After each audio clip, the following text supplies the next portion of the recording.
Good evening, mga idol. Good evening, sabi ni idol.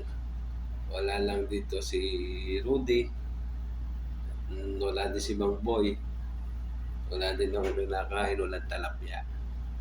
Pero may kukwento ako sa inyo. Merong pa-contest doon sa aming baryo. Naglaban si Juan, si Pedro, at si Batute. Sa kanya nakilalanin ko sino si Batute. Si Juan, singing contest nga pala to. Singing contest. May 3 hurado. Alam niyo yung Pilipinas Got Talent, di ba? Meron doong 3 hurado na sila yung naboto. Yung una, si Pedro, napatayo niya yung isang hurado. Talagang magaling. Bumoto lahat ng yes. Pero yung isang hurado napatayo. Sino yung una? Si Pedro. Si Juan naman, napatayo niya yung 2 hurado. Yung isa mo po, medyo nahinaan pa, mas magaling. Magaling talaga kumanta. Nung si Batuti na ang kumanta, 2 word pa lang. Actually, hindi pa nga 2 word, tumutugtog pa lang yung pasimula.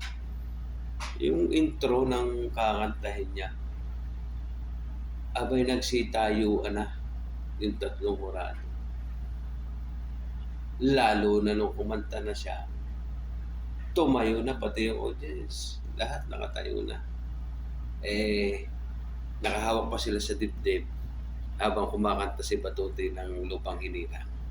Ayun. Yun, kaya napatayo. Anong ibig ko sabihin? Alam ni Batute, hindi naman talaga siya magaling kumanta, pero malakas ang kanyang loob.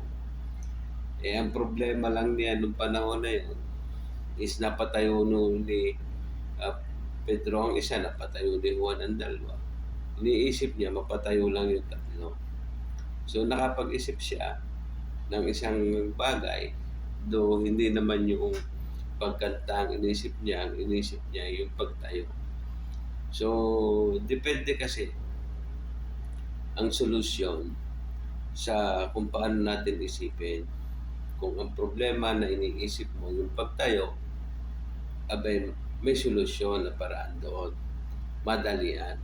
Pero kung ang problema na iniisip mo ay yung manalo, talagang dapat meron kang series of practice, may mentor ka dyan, may nagtuturo talaga sa iyo. At hindi mo talaga kayang manalo na nag-iisa ng lakas ng loob mo lang. Sa buhay, ganun din. So, kung set tayo ng goal, kaya lang natin ngayon siyempre yung solusyonan, yung madali ang solusyon. Yung pang-araw, pang isang araw, pang 2 araw, pang isang linggo.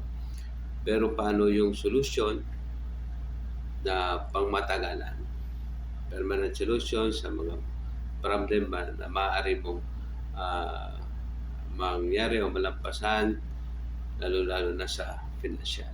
So, ibang topic yon. Ito, joke time. Okay? So, bye-bye. Hanapin ko pa si Mang Boy. Tsaka baka nakahuli na ng talapya. Bye!